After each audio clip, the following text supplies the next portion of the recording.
नमस्कार दोस्तों, बात करते हैं एनबीसीसी की। 189 का स्टॉक हो चुका है और 2% की गिरावट स्टॉक में फ्राइडे को देखने को मिली थी। बात करेंगे इस वीडियो में कि वॉल्यूम अच्छा आ रहा है, उसके बावजूद भी स्टॉक में रैली नहीं है। अगर आप रेलवे स्टॉक्स की बात करो, कंस्ट्रक्शन स्टॉक की बात करो, तो वहां पर रैली जरूर आ रही है। बट एनबीसीसी को अगर आप देखो तो एक प्लेट्यू बना चुका है। तो कब तक यहाँ पर एक बड़ी रैली की शुरुआत हो सकती है, क्या टारगेट आपको लेकर के चलना है, साथ में चर्चा ये भी रहेगी कि अगर आपने एनबीसीसी बाय कर रखा है, कितने टाइम फ्रेम के लिए आपको रखना पड़ेगा।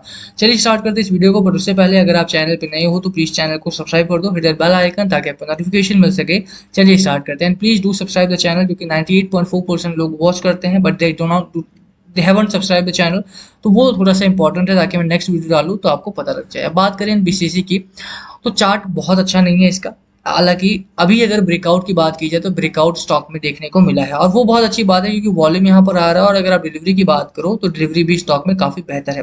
कुछ खबरों की डिस्कशन करेंगे हम यहाँ पे। आप देखें लोअर एंड पर 175 का एक स्टॉप लॉस है, यहाँ पे एक support level, strong support level stock में बना हुआ है। और अपर एंड पर अगर आप बात करो तो 200 रुपए के करीब का इसका एक रेजिस्टेंस फेस कर रहा है स्टॉक। आपका 200 रुपीज के आसपास का रेजिस्टेंस स्टॉक में है। और वही कारण है कि जब भी स्टॉक आपका 200 के करीब में जाता है तो वहां से गिरावट होती है। इस वीक में इस रेंज को अगर क्रॉस करता है, इस रेंज में अगर ट्रेड करता है, that would be beneficial for the stock in the longer term. यहाँ से एक्यूमुलेशन का जोन बन रहा है, यहाँ से बाइंग होगी, यहाँ पर एक्यूमुलेट होगा, और जितना एक्यूमुलेट होगा उतना ज्यादा बेहतर होगा आने वाले समय के लिए। ब्रेकआउट, अगर बड़ा ब्रेकआउट चाहिए स्टॉक में, तो यहाँ पर एक्यूमुलेशन का जोन बनाना ही पड़ेगा। अब बात करें कुछ खबरों की। देखिए अच्छी खबर है यहाँ पे, एनबीसीसी को इस हफ्ते में Anjeev Kumar Jain set to be next director finance of NBCC, यह भी खबर आई है सैटरडे को। तो इसका जो असर है वो इस वीक में आपको देखने को मिल जाएगा। अंजीव कुमार साहब की बात की जाए तो अंजीव कुमार साहब के पास बड़ा एक्सपीरियंस है, और अगर एनबीसीसी के डायरेक्टर बनाए गए हैं फाइनेंस के, तो आने वाले दिनों में आपको एनबीसीसी में इनका असर भी, इनका जो पावर है वो भी देखने को मिलेगा। इस समय पर बात की जाए तो एक बड़ी खबर है ये, और इसका असर इस वीक में आपको काफी अच्छा देखने को मिल सकता है। अगर मार्केट सपोर्ट करता है तो ये खबर स्टॉक को मूव करवा सकती है अपवर्ड, और जो ब्रेकआउट की उम्मीद हम यहाँ पर कर रहे हैं वो ब्रेकआउट आपको इस हफ्ते में देखने को मिल सकता है। अच्छी बातें कहाँ पर है? अच्छी बात यह है कि बजट आपका 23 जुलाई को आने वाला है, बहुत टाइम नहीं है, 1 से 1.5 वीक यहाँ पर रह गया है। तो इस डेट को याद रखो, जुलाई 23। तो इससे पहले आपको बड़ा वॉल्यूम किसी भी स्टॉक में नहीं खरीदना है, B it HDFC, B it NBCC, और बी इट एमआरएफ। अगर एमआरएफ भी ले रहे हो तो वहां पर भी बड़ा वॉल्यूम नहीं लेना है, जस्ट बिकॉज कि जब भी कोई बड़ा इवेंट आता है, यू डू नॉट नो कि मार्केट में बजट में क्या चीज आपको, किस चीज को, किस सेक्टर को लोग फंड करेंगे, है ना। हमेशा यही होता है कि बजट में कोई ना कोई नया सेक्टर निकल के आता है, कोई ना कोई नए सेक्टर को ज्यादा पैसा मिलता है। कई बार हेल्थ सेक्टर को ज्यादा पैसा मिलता है, कई बार बैंकिंग सेक्टर को ज्यादा पैसा मिलता है, और जिस भी सेक्टर को ज्यादा पैसा मिलता है वो सेक्टर आपका भागता हुआ दिखाई देता है। बट एक चीज यहाँ पर तय है कि गवर्नमेंट ऑफ इंडिया रेलवे में बड़ा खर्च कर रही है। रेलवे में खर्च करने का रीजन बहुत सारा है। इस साल आपने देखा कई सारे रेलवे एक्सीडेंट भी हुए हैं, और रेलवे दुर्घटनाओं में जान माल की हानि हुई है। उसका असर जो है वो गवर्नमेंट की पॉलिसीज पर तो पड़ता है, लोगों के माइंडसेट पर भी पड़ता है। आप देखें कोई भी गवर्नमेंट हो, वो कम से कम वोट बैंक तो लूज नहीं करना चाहती, और यही कारण है कि यहाँ पर इंफ्रास्ट्रक्चर डेवलपमेंट तो बहुत अच्छा हो रहा है। लेकिन यहाँ पर रेलवेज में खास तौर पे अगर आप बात करेंगे तो नए डेवलपमेंट्स, नए इंफ्रास्ट्रक्चर बिल्डअप होंगे ही होंगे। आप देखिए ये नंबर जो दिखा रखा है, 11 लाख करोड़ रुपए के आसपास का यहाँ पर टोटल निवेश है इंफ्रास्ट्रक्चर में, और 2.55 लाख करोड़ के आसपास का यहाँ पर सिर्फ रेलवे में ही निवेश होने वाला है आने वाले 5 वर्षों में। और बड़े स्टॉक कौन से होंगे? बड़े स्टॉक होंगे भैया एनबीसीसी आपका, आईआरएफसी आपका, आरवीएनएल आपका, एरकॉन आपका, रेलटेल का। ठीक है, तो इन स्टॉक्स में आपको एक बड़ा वॉल्यूम देखने को मिलेगा, बड़ी रैली आपको इन स्टॉक्स में देखने को मिलेगी।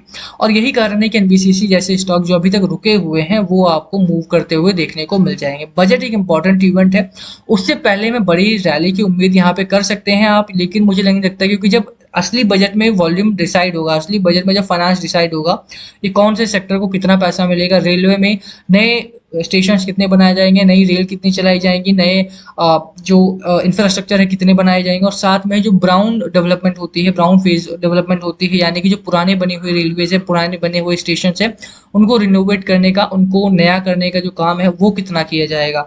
इस बात से कितना पैसा निकलेगा, बजट में कितना पैसा एलोकेट होगा, उससे डिसाइड होगा कि कितनी रैली आपको इन स्टॉक्स में देखने को मिलेगी।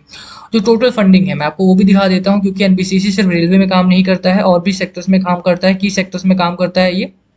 यहाँ पर अगर आप देखेंगे तो जो टोटल फंड एलोकेशन है, कैपिटल एक्सपेंडिचर है, वो 11.11 लाख करोड़ रुपए के आसपास का है। फरवरी 1 को सीतारमन जी ने बताया था, और ये इस बार 7 से 8% से बढ़ने वाला है इस बजट में। तो ये एक बड़ी डेवलपमेंट होने वाली है। तो मुझे लगता है कि बजट से पहले आप उछल पुछल ना करें, अपने पोर्टफोलियो में होल्ड करें अपने पोर्टफोलियो को।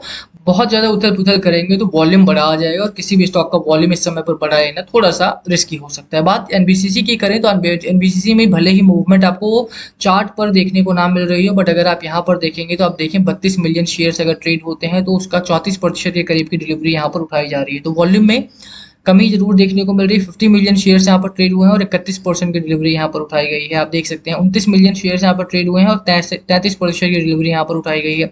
तो ओवरऑल आप देख रहे हैं कि बड़ा वॉल्यूम भी आ रहा है, डिलीवरी भी आ रही है, बाइंग जोन बन रहा है। जैसा आप अगर आप टेक्निकल पैटर्न को समझ पाते हैं तो आपको बेहतर समझ में आएगा कि जो ये जोन बना है ना, ये बहुत ही बेहतरीन जोन है और इस जोन में अगर ये एक वीक रुकता भी है वो और अच्छी बात होगी, क्योंकि यहाँ से जो ब्रेकआउट देखने को मिलेगा ना, वो बहुत तगड़ा ब्रेकआउट होगा फिर आपके लिए, और वो फिर 199 का जो ब्रेकआउट होगा होगा ही वो 260 के आसपास जाकर के ही रुकेगा, जो कि इसका शॉर्ट टर्म का टारगेट है। एनबीसीसी का शॉर्ट टर्म का टारगेट 260 है, बाय द वे मैंने अभी आपको बता दिया है। 260 का टारगेट जो है वो मेरा नहीं है, बहुत सारे ब्रोकरेज हाउसेस का, जैसे आपका आईसीआईसीआई सिक्योरिटीज हो गया, जतिन गिरिया साहब हो गए, शेर खान के, वेंचुरा हो गया, नामिरा हो गया, इन सभी का जो टारगेट्स आता है उसका एवरेज आपका 260 रुपीज के टारगेट एनबीसीसी में देखने को मिल रहे हैं for the long term. Short term का टारगेट नहीं है, तो वो आपको ध्यान रखना है। बहरहाल जहाँ तक बात रही एनबीसीसी की, आप डिलीवरी मैंने आपको दिखा दिया, डिलीवरी बहुत गजब की हो रही है। साथ में बात करें बाजार की, तो बाजार में जो मैंने बोला ना कि बाजार अभी आपका रिस्की वे में चल रहा है। आप निफ्टी 50 को देखेंगे तो यहाँ पर 1% की रैली है, बट निफ्टी नेक्स्ट 50 को अगर आप देखते हैं तो यहाँ पर 0.5% की गिरावट है। निफ्टी मिड कैप में 0.3% की रैली आपको देखने को मिली। निफ्टी बैंक चला ही नहीं, निफ्टी फाइनेंशियल सर्विसेज भी नहीं चला। तो एक ना परसेप्शन है, एक आपका विचार है कि यार ठीक है, कितना पैसा किस सेक्टर को जा सकता है, आप आने वाले दिनों में बजट में कितना पैसा किसको मिलेगा, इस ऑल्टरकेशन में थोड़ा सा प्रॉब्लम क्रिएट हो रही है। और एफआईआई और डीआईआई जो है वो दोनों ही बाजार से बच रहे हैं, और यही कारण है कि मार्केट जो है वो कहीं तो इतना मूव कर रहा है और कहीं बिल्कुल भी मूव नहीं कर रहा है, गिरावट हो रही है, और कहीं एकदम पॉइंट पर आकर के बंद हो रहा है। तो बाजार को थोड़ा सा समझिए, थोड़ा सा मार्केट के मूल को समझना पड़ेगा कि रिटेल इन्वेस्टर को क्या करना है। रिटेल इन्वेस्टर को जो पोर्टफोलियो में माल है उसको होल्ड करना है। अभी एनबीसीसी भी अगर आपने बाय कर रखा है तो मेरे पास है तो मैं होल्ड करूंगा इसको, वो निकालने की या खरीदने की जल्दबाजी नहीं करूंगा। स्टॉक इस रेंज में अच्छा बना हुआ है और मुझे लगता है कि यहाँ पर आपको आने वाले दिनों के लिए वेट करना पड़ेगा कि मूव करता है या नहीं करता है। बजट में अच्छा एलोकेशन रेलवे को मिलेगा तो ये श्योरली मूव करेगा, यहाँ से करेगा ही। ठीक है, तो उसके लिए आपको वेट करना पड़ेगा, होल्ड करना पड़ेगा स्टॉक को। बाकी जैसे मैंने कहा, लास्ट कॉल हमेशा आपका होना चाहिए कि हैप्पी स्ट्रैटेजी स्टॉक को लेकर प्लीज कमेंट करके शेयर करना। वीडियो को यहीं खत्म करेंगे।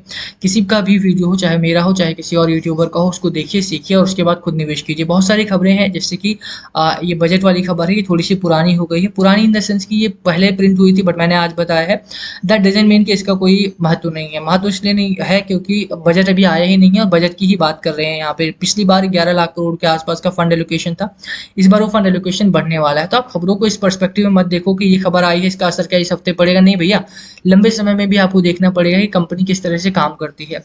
ठीक है, तो वो चीज़ें आप देख करके चलो। और बात रही जहाँ तक स्टॉक की, आपकी स्ट्रैटेजी क्या है, आपको वॉल्यूम क्या है, मेनली वॉल्यूम बताना कि कितना वॉल्यूम आपने बाय कर रखा है, और या फिर आप बाय करने वाले हो, और आपका टारगेट कितना है। आपको क्या लगता है कि एनबीसीसी कितना चला जाएगा आने वाले 3 से 4 महीनों में, वो भी कमेंट करना। बात करते हैं कमेंट सेक्शन में, डिस्कस करते हैं कि आपका कितना टारगेट है, मेरा कितना टारगेट है, और क्या वॉल्यूम आपका ले रखा है। ठीक है, वीडियो को यहीं खत्म करेंगे। पसंद आए हो तो लाइक करना, चैनल पे नए हो सब्सक्राइब किए बिना मत जाना। Thank you for watching and yes please comment below अगर पूछना हो तो। Thank you.